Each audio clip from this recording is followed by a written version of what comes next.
priest said that as the times on this planet gets more and more difficult, and calamities of all kinds are striking the planet more and more frequently, demon spirits are going to impress people with the importance of Sunday sacredness. Roger, when I was a teenager back in the 1970s, I remember a song that came out talking about the age of Aquarius. Mm-hmm. And since then, we've seen the development of the New Age, and I wondered if back when you were involved in spirit worship, if they talked about New Age at all. Oh yes, it was a big thing that was coming up. One of the major deceptions of the last days. Mm. And the priest told us, we talked quite a while, and then he said, could I have a little bit more? Your time I want to do something very fascinating. He says the grand plan, the master's grand plan for harvesting the nations, for harvesting the multitudes of the earth into his cause, just before the close of the great controversy between the forces of good and evil. So we continued, after we expressed ourselves that we're deeply interested to know more about the activities of spirits. And he said it's going to be done in a unique manner. This grand plan is going to take people are going to eat the stuff. Because he says spirits, demon spirits, will declare themselves to be inhabitants of far distant planets in the galaxies that are coming to warn the inhabitants of planet Earth of the impending destruction of the planet unless something seriously proper is done to avoid it. And he went on saying that they will claim to have out-of-body experiences. Are you familiar with out-of-body experiences? I've read about them. In other words, so there's some persons are supposed to be able to, they believe in their immortal soul. Astral soul projection? Yes, right. Goes into different parts of the world and sees things and come back and then they write all about it, I've heard of that. So, due to the fact that the millions of the earth, people, believe in people having an immortal soul, he says it will be readily accepted when the spirits will, through a trance medium, converse with influential people of the land, you see. Now, what is a trance medium? It's a channeler today. What is known today as a channeler? Channeler, yeah. Okay. Shirley MacLaine's experience of getting involved with spiritism and with the supposed inhabitants of far distant planets in the galaxies, I taped the whole thing. It's 3 hours. And you were hearing the fulfillment of what this high priest had said 45 years ago. Yeah, exactly. So he went on explaining about the fact that the spirits will show themselves willing to give valuable guidance that will not only help people avoid the destruction of the planet, but it would cause it to enter into a higher state of existence. For instance, he said the spirits will promise, and this is a big word, promise, that if their recommendations are followed carefully, they will usher in a glorious new age of peace and prosperity, and there'll be there'll be no more wars, you see. There'll be no more famines. There'll be no more people getting unhappy with one another. Neighbors will love neighbor, and social unrest will not take place no more. There'll be perfect happiness for 1,000 years. That's what the Spirit is going to promise. Almost like the Garden of Eden created all over again. And now we find that a lot of preachers are preaching the great age of glorious new age of victory over wars, victory over social unrest, victory over famines, and victory over all kinds of... and he used the words New Age to describe what was coming. It would be a glorious new age, yeah. And this is exactly what the movement is all about today. And he went on and said, as I said earlier, that as life on this planet becomes more and more difficult, and calamities will strike the planet more and more frequently, the spirits at that time are going to put all their effort to impress religious leaders, to bring before the the masses of the earth the sacredness of Sunday. See? They will teach Sunday sacredness. And with the religious leaders looking forward to 1,000 years of perfect peace on earth, they will put all their effort into it. Then laws will be passed by governments. One person asked, what's going to happen about people that don't believe in the Spirit's recommendation? The priest says, that's no problem at all.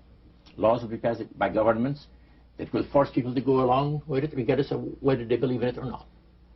And he says the law enforcement officers will explain to people, make it clear that such a law is necessary to assure the well-being of all people. He says the laws will be passed with no effort at all. And then he went on and he said about the fact that the venerability of the sun, which in ages past was such an irritant to the Creator. All of these great nations and other nations, of smaller ones, were all involved in sun worship. And in those centuries, the Creator found that teaching of worship of the sun to be a terrible irritant. And he said, it is going again to take place, but not in worshiping the sun, in remembering Sunday to keep it holy. He made a statement I would never forget.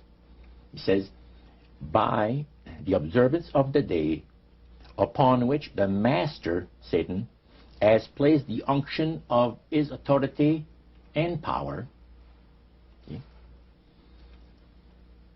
he receives homage, regardless of whom people claim to worship. Isn't that something?